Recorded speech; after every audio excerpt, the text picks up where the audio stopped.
Hello বন্ধুরা, তোমরা সবাই কেমন আছো? আশা করি তোমরাও ভালো আছো। আমি তো ভালো আছি। আজকে তোমাদের সাথে ছোট্ট একটা রেসিপি শেয়ার করবো, সেটা হলো গলদা চিংড়ি মাছের কালিয়া। আর সমস্ত রান্না বান্না হয়ে গেছে, কাজকর্ম হয়ে গেছে। ওই রান্নাটাই তোমাদের সাথে শেয়ার করবো। আর বাইরে প্রচুর বৃষ্টি হচ্ছে আজকে, এত গরম পড়েছে, তাও গরম যাচ্ছে না, এত বৃষ্টি হচ্ছে। গলদা চিংড়ি মাছটাকে প্রথম নুন হলুদ মাখিয়ে রেখেছি। আর লাগছে কি, একটা গোটা বড় সাইজের পেঁয়াজ নিয়েছি, রসুন 4-5 কোয়া, একটু আদা, 2টো কাঁচা লঙ্কা। এটা মিক্সচার একটু পেস্ট করে নেবো। আর কি কি মশলা লাগবে রান্নার সময় দেখাবো।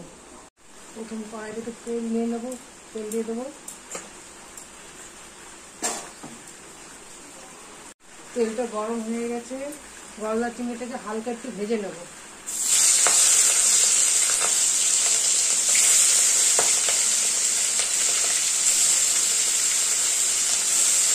বেশি ভাজবো না, হালকা ভাজবো। দিয়ে দেবো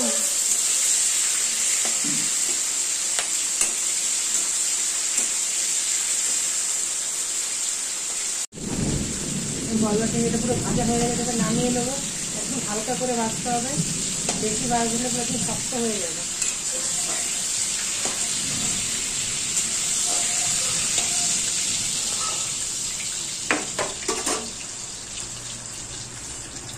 এই তেলের মধ্যে হালকা একটু তেল দিয়ে দেবো।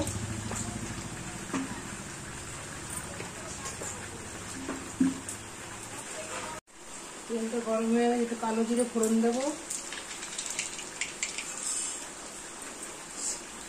একটা তেজপাতা, একটা গোটা লঙ্কা, আর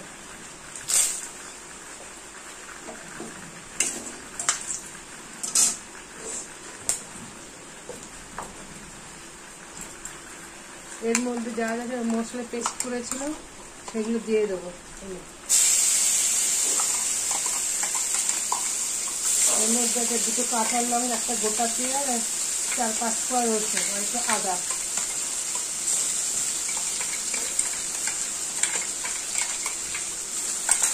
এই মশলাটাকে ভালো করে কষাতে হবে।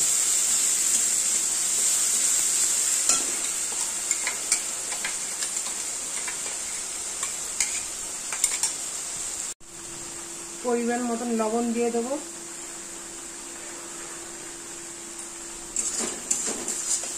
মশলাটাকে ভালো মতন কষিয়ে নিতে হবে। একটু কষানো হয়ে গেছে, এর মধ্যে দেবো জিরের গুঁড়ো, হলুদ, লঙ্কা, ধনের গুঁড়ো।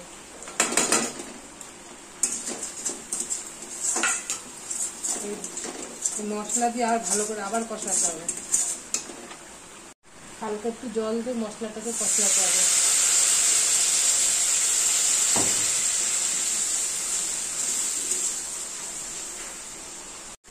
পুরো কষে গেছে, হালকা পরিমাণ মতন জল দিয়ে দেবো। পুরো মাখা মাখা হবে এটা। ফুটবে, ফুটলেই মাছ দিয়ে দেবো, গলদা চিংড়িটা।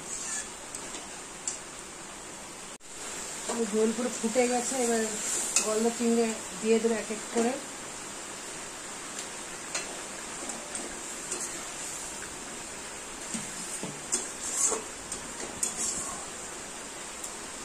আর একটু ফুটবে, ফুটলেই নামিয়ে নেব। গোটা কাঁচা লঙ্কা দিয়ে দেবো।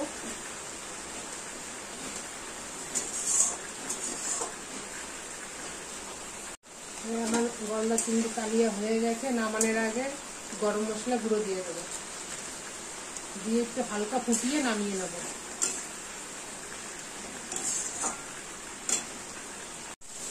গলদা চিংড়ি কালিয়া একটু কমপ্লিট হয়ে গেলে এবার নামিয়ে নেব। গ্যাসটা বন্ধ করে দেবো।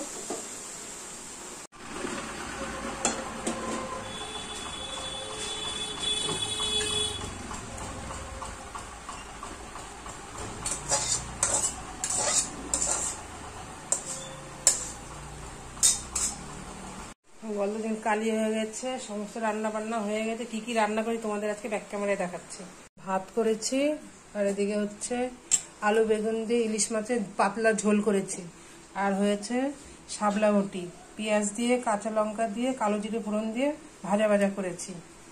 আর হচ্ছে এই যে গলদা চিংড়ি কালিয়া, রেসিপিটা খুবই ভালো হয়েছে, তোমরা ট্রাই করে দেখতে পারো রেসিপিটা।